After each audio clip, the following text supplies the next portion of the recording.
What is up, Texas A&M Aggies fans? Gig 'em. It's your old friend IndyCar Timm here. Aggies post-game versus McNeese State.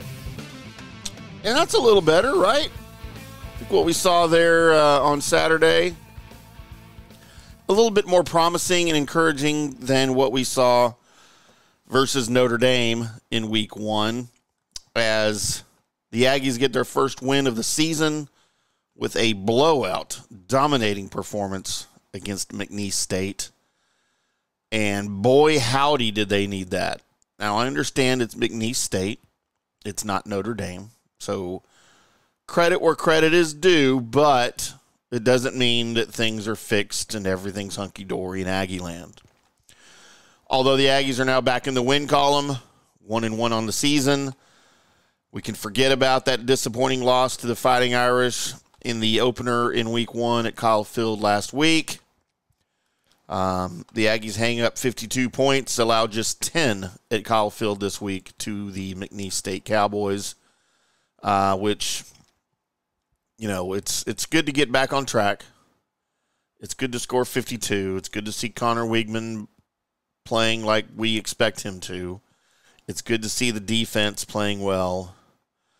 But that doesn't mean things are fixed, boys and girls. There's still some serious issues in Aggie land that you got to get cleaned up before you head to Florida to take on the Gators at the Swamp for the first SEC test of the season. We'll get into that in just a second, though. Yeah, the Aggies look like the Aggies we expected to see this year, right? 52 points. It's the largest margin of victory since the win over Mississippi State last season in November, I believe. And maybe the most positive thing we take out of this is that Connor Weigman looked like Connor Weigman again, right? Gone are the struggles that he had against Notre Dame, and man, he had some struggles. Make no mistake. And we don't know how much of that was him struggling or how much of that was him maybe not understanding the offense, the assignment, or maybe that was just Notre Dame's defense, which is very, very good, by the way, confusing him with their looks. But that doesn't explain the utter inaccuracy that he had last week. But that's all gone. He looked really, really good. 11 of 14, 135 yards, 2 touchdown passes. He's also carried the ball 4 times for 39 yards. He looked good on the ground.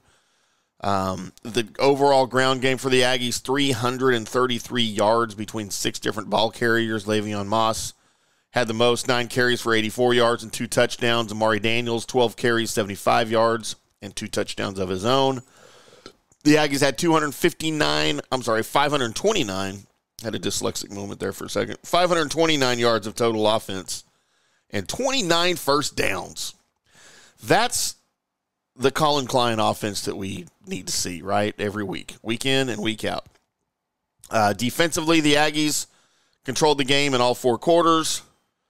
They had allowed just 279 yards of offense to McNeese State, and that includes only 99 yards through the air in the passing game. They also had 2 interceptions. So now that things appear to be fixed, we've seen it on the field in the regular season. We know that they can do it. The question is, can they do it against a good team? Can they do it against an SE team, even a down SEC team in the Florida Gators? And, man, they've got their own issues this year, that's for sure.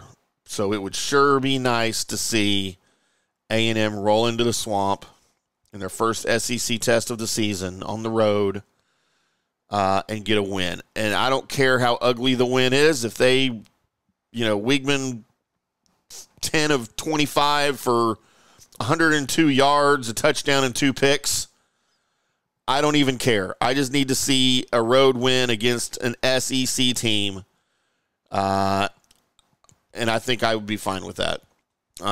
Just somehow win the game. And, that's going to be on the defense to make that happen. And, no, I don't honestly think that would be Connor Weigman's line against the Gators. But I'm just, as by point of illustration, he doesn't have to have the best day, I think, for them to beat Florida. So we will roll into Florida next week.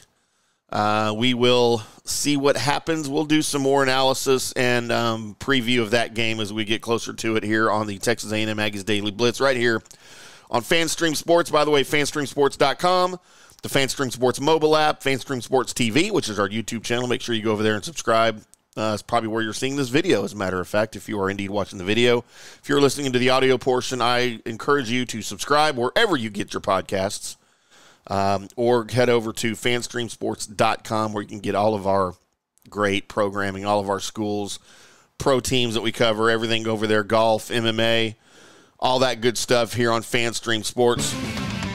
But yes, Aggies big win, much needed win. We'll talk more about it here throughout the week, boys and girls, as we kind of get geared up for Florida, the Gators at the Swamp. Until then, boys and girls, I'm IndyCar Timm, and we'll see you.